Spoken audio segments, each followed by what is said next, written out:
ngoli mulamu obubaka buno bukutuusibwako Bukedde TV1 nga bali wamu n'ekitongole kya Netherland Institute of Multi-Party Democracy awamu ne iPad. Nze Sharifa Namuyomba katusooke tulabe bwe tuti twandise ne poliisi ekutte akwatidde ekibiina FDC bendera Engineer Patrick Amuriat ng'agenda e Kasese. Ono yeezoobye n'abasirikale nga bamussa mu kabangali yaayo. Katubirabe. We have got to define this might be my system. That amounts to an arrest, which I really don't want to subject myself. I am not going to subject myself for.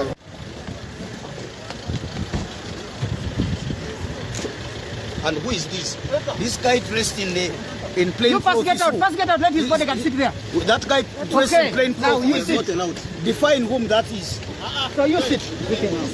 Define whom that is. The bodyguard is there. The bodyguard is in the car.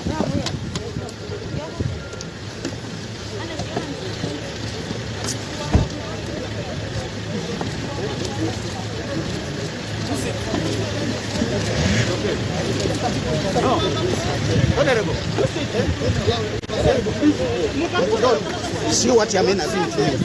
See what your men are doing to you. They shouldn't push me. Get away. Go away. Go away. Stop pushing me. You people are here. You people are here. You see. Come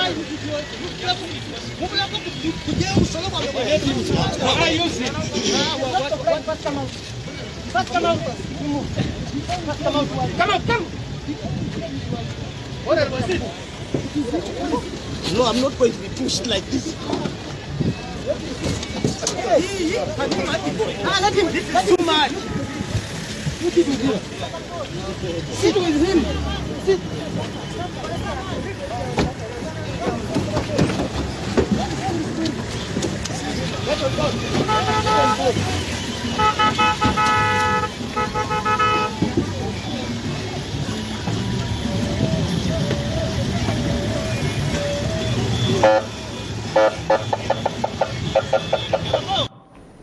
Biri Kasese n'ebisinga waawo mu mawulire gaffe aganaddako naye nga twongera okukubiriza okuma emirembe Bukedde TV1 mu ngeri wamu ne Netherland Institute of Multi-Party Democracy awamu ne iPod. Bwe twengerayo n'amalala ge tulina aba NRM bakuŋŋaanye Masaka nga balindirira okwogera kwa Pulezidenti Museveni. Museveni waakutongoza ttiimu egenda okukuuma Akalulu. Ebyokenda bikedde kunyiizibwa ku Liberation Square Masaka olulamuji w'omuntu ageze mu kifo kino okulinda okukolera kw'omukulembeze w'eggwanga ku nkola eya zoomu.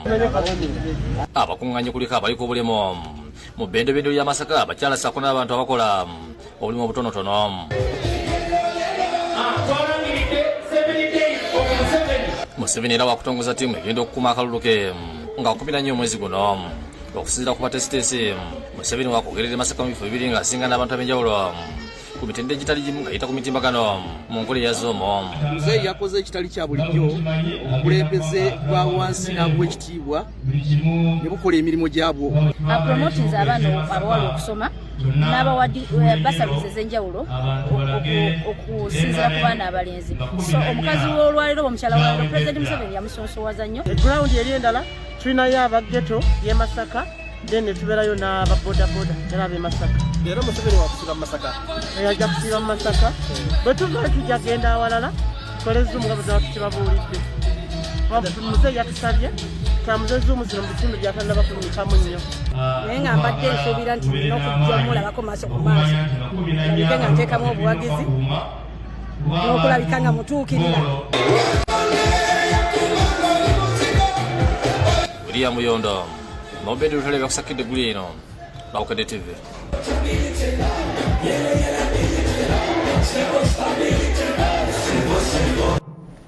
Era ebisinga waawo mawulire gaffe aganaddako ate y'omusajja eyafudde oluvannyuma lw'okugwa mu luwonko ng'abasirikale bagezaako okumukwata ku mbuzi aziikiddwa mu disitulikiti ey'Eyagudde. Eno abakungubazi basinzidde eno ne basaba abasirikale okukendeeza ku bukambwe nga bakola ebikwekweto. Kati evvuubuvu bwe liba lyeritabangula olukiiko.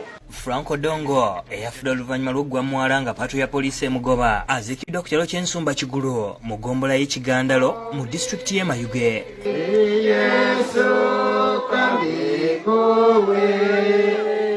omugenzi Ddonga abadde awangaaya mu kifo ekimanyiddwa nga ku mbuzi ku musanvu ekiteetika mu disitulikiti y'e Wakiso era yabadde ssentebe w'ekibiina ky'abooki b'embuzi ekimanyiddwa nga kiteetika mbuzi Sako. Abooluganda n'emikwano n'abakulembeze bamwogeddeko ng'omusajja abadde ow'abantu. Kalidi Simbwa asabye poliisi okukendeeza amaanyi g'ekozesa. Naye n'enfa yennyini tennabakakasibwa bulungi nayo ekyatweraliikiriza ffe ng'abakulembeze.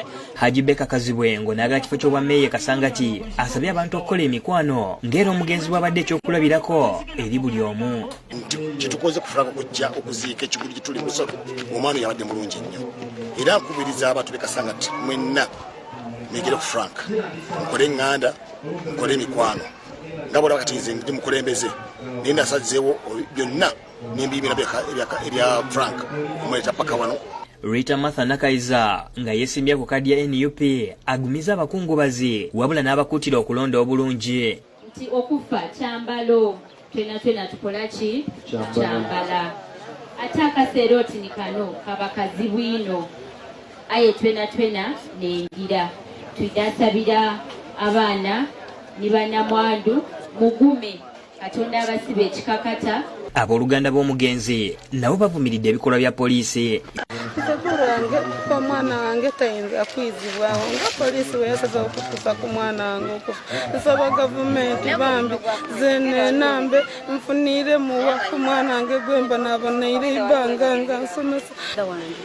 Tosobola kuŋŋamba nti omwalo oguli brother nga gwe yafiiriddeko nti yavudde eri mu luwonko n'agwa buli omwala tegulimu wadde n'amazzi. Ye Richard Mwesigwa ng'ono mweza mu kanisa y'Ekigandalo yennyamidde olw'abantu abeerabidde Katonda. Oyinza okubawo ng'owangaire emyaka mingi era k'olikwewanatiza emaze emyaka 8. Aye nakudosigaiza n'entono. David Kibuuka yakusakidde eggulire lino ku Lwabukedde TV. Ate y'omuduumizi w'ekibinja ekisooka ekya UPDF asabye abantu okukuuma emirembe nga tugenda mu kulonda okwa bonna. Bino abyogeredde mu bulungi bwansi mu kabuga k'e Kakiri nga beetegekera ebikujjuko ebya tarehe sita eby'emyaka 4. Meja General Sam Kawaga asoose kusimba muti gw'ekijjukizo ku kitebe ky'eggombolola y'e Kakiri. Oluvannyuma yeetabye mu kulongoosa akabuga kano era nga yeegatiddwako abakulembeze mu kitundu nga bakulembeddwamu Muhammad Kiseka bantu balamu, poliisi y'omu kitundu n'eggye lya UPDF.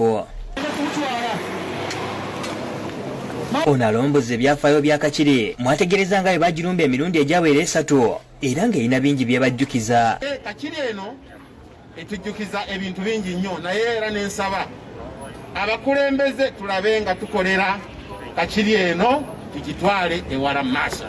Ategeeza nga batasobola kuyimiriza mikolo gyabwe olw'ebyokulonda kyokka asabye abantu okukuuma emirembe okulonda ne bwe kunaaba kuwedde abawanguddwa bakkirize. Tugenda mu kulonda naye mwetegeke okuwangulwa n'okuwangula kubanga tujja kubeerayo n'anawangula ogu.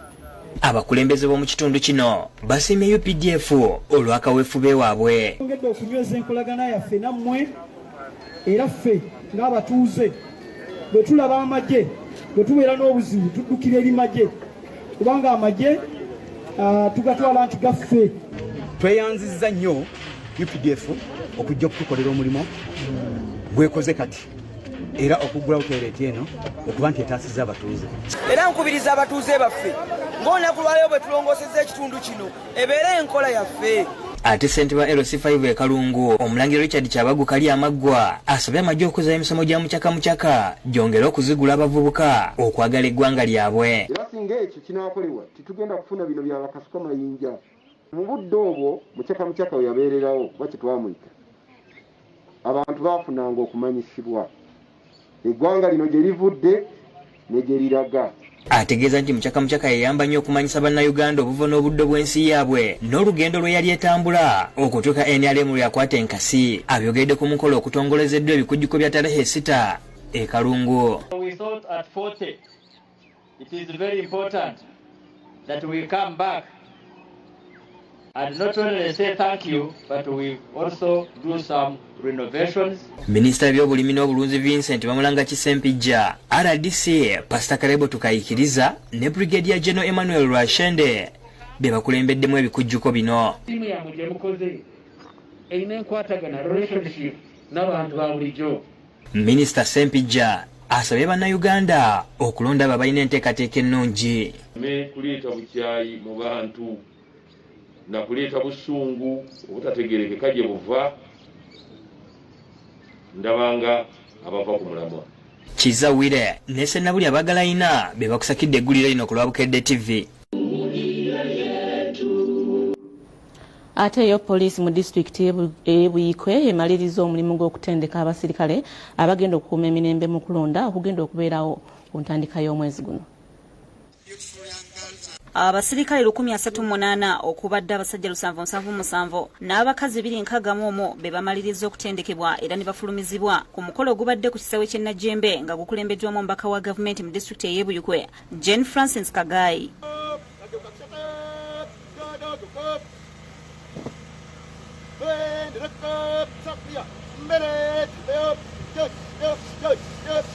Mu kubafulumya RDC Kagaya bategeezezza nga bwe bagenze ku mulimu gw'okukuuma emirembe era nti basaanidde okugukola ng'abaagala ensi yaabwe. Abasabye nti wadde abamu balina be bawagira mu kulonda nti naye si baakubalonda kuba bagenda kusindikibwa mu bifo gye bateewandiisiriza. Okukuuma emirembe basaba omulimu guno okugukola nga bannayuganda ddala nga mwagala ensi yammwe mubeere patriotic. Yombaka wa Buyikwe South David Mutebi ategeeza nti byaliwo myaka gy'ekinaana bye byatwala Pulezidenti Museveni mu nsiko n'asaba bannabuyikwe abalina endowooza zaabwe ez'ebyobufuzi basooke batunule oba be bawagira balina omulamwa mu kuleeta emirembe mu Uganda. Mutunulire olugendo lwe tutambudde asookedde naale ng'etuuka wano ate mwagalize Uganda okusigala ng'etambula bulungi. Ye Richard Bwogere Ssenkaaba akutte bendera ya NRM ku kifo ky'omubaka wa Paalamenti owa Lugazi Municipality agumiza RDC nga NRM bwegenda okuwangula ebifo byonna mu kitundu ekyo. Nyabo tetukyalina kubuusabuusa nti ebifo byonna tugenda kubiwangula. Omuduumizi wa poliisi mu kitundu kya Ssezibwa Vincent Mwesije akulembeddemu abatendekeddwa alabudde abatendekeddwa obuteeyambisa kitiibwa kya Fande okutulugunya abantu. So do not misuse these powers.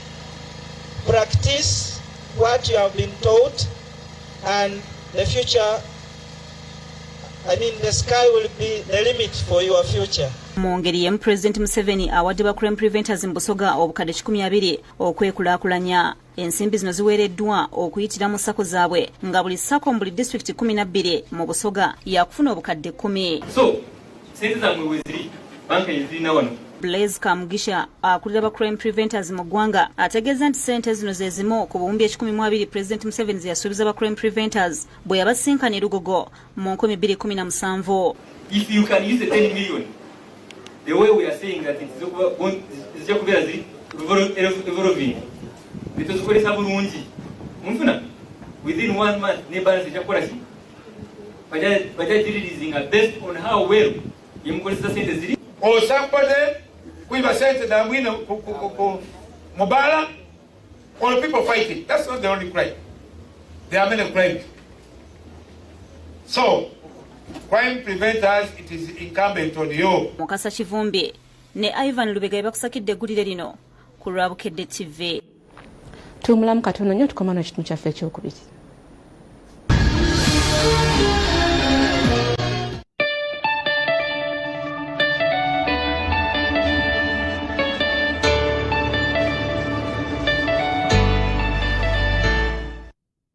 Ekiddako